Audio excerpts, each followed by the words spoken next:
Right, it's time now for this. It comes back out towards Bent! Darren Bent scores! Darren Bent bobbles the ball into the net. This is Darren Bent's Inside the Box. Darren here, by the way, Darren Bent. Ryan Bryan just said he'd happily have a Sunday roast on a Tuesday. He would not. That's what he just said. Yeah, but Ryan What's wrong with that? was chatting. Spent his sitting inside the box where Premier League 100 club member, Burton Albion's favourite, Darren Bent. Why do you have a problem with Burton Albion? Because the sentence doesn't make sense. You're saying 100 club, Burton Albion. No, I said 100 club member and Burton Albion's favourite. Listen, shout out Burton Albion. Lovely, come on. I bet they pay you. Lovely part of the world. They pay, you take the money, yeah? Nope, did it for free. No, you don't do anything for free. You're doing that thing for Max tomorrow for free. Might be in a Zoom. Oh, okay, fine. No money, apparently. No money left. Anyway, he takes a deeper look at some of the strikers in the Premier League. Let's start off by talking about these. Not one, these two. A brace for Marcus Rashford and a brace for Joshua Zirkzee, who was outstanding today, I have to say, for Manchester United. They both were. A brace for both Zirkzee and Rashford gave Man United a 4-0 win over Everton. That was last weekend. Zirkzee ended a run of 11 Premier League games without a goal. Rashford scored his third in 3 games under the new gaffer, Ruben Amorim, who, of course, is still unbeaten at his time at the mighty Man United. Let's start with Joshua Zirkzee. I've criticised him before. He had an underwhelming start to life at Old Trafford. There were talks that he was going to move away in January. What have you made of him so far under the new manager? Rashford? No, Zirkzee. I know. What are you? I know. Zirkzee, do you know what? It was when they signed him, if you look at his numbers, they don't blow you away, the numbers, but clearly, there was clearly a player there. Maybe got off to a bit of a... He burst. What player? As in what position? I think 10. He's not an out-and-out centre-forward, right? Do you know what? It's a little bit like the Joe Linton situation, where they bought him, kept playing him up front, he wasn't scoring any goals, and then I think it was Eddie Howe went, do you know what? Maybe he doesn't play there, so we'll play him somewhere else, and he looks fantastic ever since. A little bit like the Kante.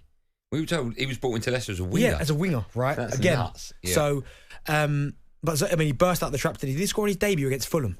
Yes, he did. And it was on as a sub. Yeah, and it was a lovely finish. Yes, right. So I thought, okay, but sometimes it just takes A manager to believe in you, and then B to give you the freedom and put you in the right position, and fair play. He looks more comfortable. I don't think he wants to be that guy that's with his back to goal, trying to hold the ball up and running behind and score goals. He doesn't want to do that. He wants to pick up little pockets of space either side of the opposition holding midfield player, half turn, make things happen. And there were 2 lovely finishes, by the way.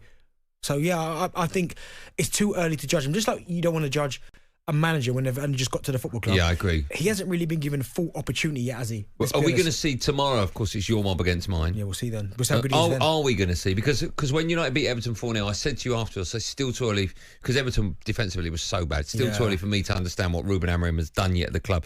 Are we going to get more of a taste of that tomorrow? Yeah, he will, yeah. When he's got Thomas Partey biting around his ankles, we'll see how good he is then. What's the matter with you? Or Declan. Is there no way you can lose that game tomorrow? No, of course there is. You've got good players. No, but come on. Look how confident you are. I'm confident. Just because we've scored 10 goals in the last 2 games, but it's not about Arsenal. But no, for Zirkzee, I'm happy for it. I like to see players that go for a lot of money, go to big clubs, do hit the ground running, because I've been there, it's hard. Like Anthony. Yeah, I mean, but he's not helped himself with some of his antics on the pitch. No. But for big money signings, like, it's so hard to you have to hit the ground running, because people are waiting with the knives out to go, not good enough, not good enough. So the fact Zirkzee now's got 2, hopefully that gives him a bit of confidence going, not tomorrow, but the next game. Okay. Let's have a chat about this fella now. Jürgen Strand-Larsen with an excellent header. Perfect cross by Bellegarde into the penalty area, and the header by Larsen was superb. Yeah, it was. He bagged 2 goals against Bournemouth at the weekend, despite losing 4-2 at home. He's got 5 in his last 7 Premier League games. Despite Wolves' struggles, he's got 6 goals in the league so far. 6 in his last 7, actually. What do you like about him, Benty? He's a big old lad. He's 6'4" as well. Do you know what? He's a handful. Again, I did that game at the weekend. Handful. His first goal, what a goal. And when I say what a goal, people look at it and go, he just headed it in the net. His movement, he dipped in behind the defender, and at the last minute, as the cross is coming in, he then gets back in front of him. The defender doesn't know what day of the week it is. And then the header to just glance into that far corner was a great goal. And his second one, even though I was on commentary, in my head I'm screaming, hit it, because it was a great little through ball, and he took his time, and he scored 2. But I think he is perfect for what Wolves do, because you've got good players like Cunha up there as well.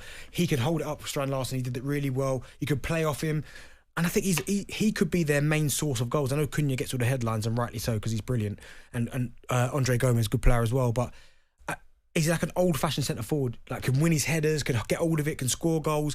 you can go a little bit more direct, which is not really a thing nowadays. Just go back to front. You always want to play out from the back. I was going to say, we're starting to see a bit of a trend now emerging in the Premier League. We've got the big strikers. Okay, when you look at you got Haaland, you got Chris Wood as well. When you look at previous, big men up top strikers in the Premier League, you got Giroud, obviously Crouch, Carroll, Zlatan, Kanu's another one. Where does, or who for your money is out there if you're going to say top 3 at the moment in the Premier League? Because a lot of clubs in the Premier League big men. Yeah, going with that big man up top on his own. Well, number 1's Haaland. Okay. Because he's just an absolute unit. Yeah. Did you put Kai Havertz on that list? Is he a big man? He's not really. He looks quite slender, doesn't he? He's quite slender, but he's a big old unit. And Is he? And not only that as well, he plays sometimes. I mean, he's got the technique and a touch of a real nice, slick number 10. He does. Mate, but he's a bit naughty as well. So he will jump up there, he'll leave his arms up there, he'll back in. So you'd have to say he'd be up there. So there's no, do you know what? There's a few. I'm not putting Kai Havertz in that discussion, but you've got like Haaland. Would you put Watkins as a big centre forward? Because he's a big old lump. Yeah. You've got Solanke. Yeah, very much so. Another big old one. Yeah. Calvert-Lewin. He is massive as well. Yeah. So there's a few. I mean, Haaland's at the top of the tree by some distance, by the way, but you are starting to see size come back a little bit, like that number 9. You are, aren't you? That always used to be, when I was kind of coming through, you'd have the big man, little man, wasn't it? Like Emil Heskey was fantastic for and Fowler was brilliant for both of them. Yeah. Okay. Finally, let's have a chat about this man. Across the face of goal, chucked away by Visser. Brentford are in front. Staggering comeback from the Bees. Yeah, he's been brilliant, actually. 8 goals in 10 Premier League matches for Brentford so far this season. Only Chris Wood, Mohamed Salah and Erling Haaland have scored more goals in the Premier League than Visser this season. 8 in 10. Are you surprised at how well he's stepped up this year? Because when Ivan Toney left, there were lots of question marks as to would it leave a gaping hole, but it doesn't seem to have, does it? Well, do you know what? I thought they would struggle as a collective if Ivan Toney went, because he was their main source of goals. But to be fair, and Thomas Frank deserves a lot of credit for this, they, as a striking unit, have all played their part. So we saw Kevin Schade get his hat-trick at the weekend. Brian Mbeumo's been fantastic. Johan Visser. Yeah. They've almost found a way for all of them to kind of chip in without going too much on just one person. Like, they've managed to get Mbeumo and Visser and Schade all on the pitch at the same time, which is brilliant. But I don't think they'll feel the effects of Toney, no, because I think if Mbeumo gets his 10, which with his ability he should, Visser's going to get 10 in the Prem. Kevin Schade's got the ability to get 10. That's 30 there between your front three. I was going to ask you, so far Visser's got 8 goals in 10, as I mentioned. He got 12 last year. How many now, knowing that we're a third of the way through, do you expect him to get? If he stays injury-free, obviously. I mean, the obvious one would be 15 to 20, wouldn't it? What is expected now? Well, it used to be 20. That was the benchmark. Okay. But, I mean, 15 to 20 is decent. Because now, it's not just about one person now, is it? It's not about the centre forward. You better get your 20. That's right. The wide man is expected to get 15 to 20. Even maybe a 10. Number 10. Unless you're at Man City, of course. Then, yeah, if you're at Erling Haaland, you're expected to get 50. Yeah. That was Benny's thinking inside the box. talkSPORT Drive with Andy Goldstein.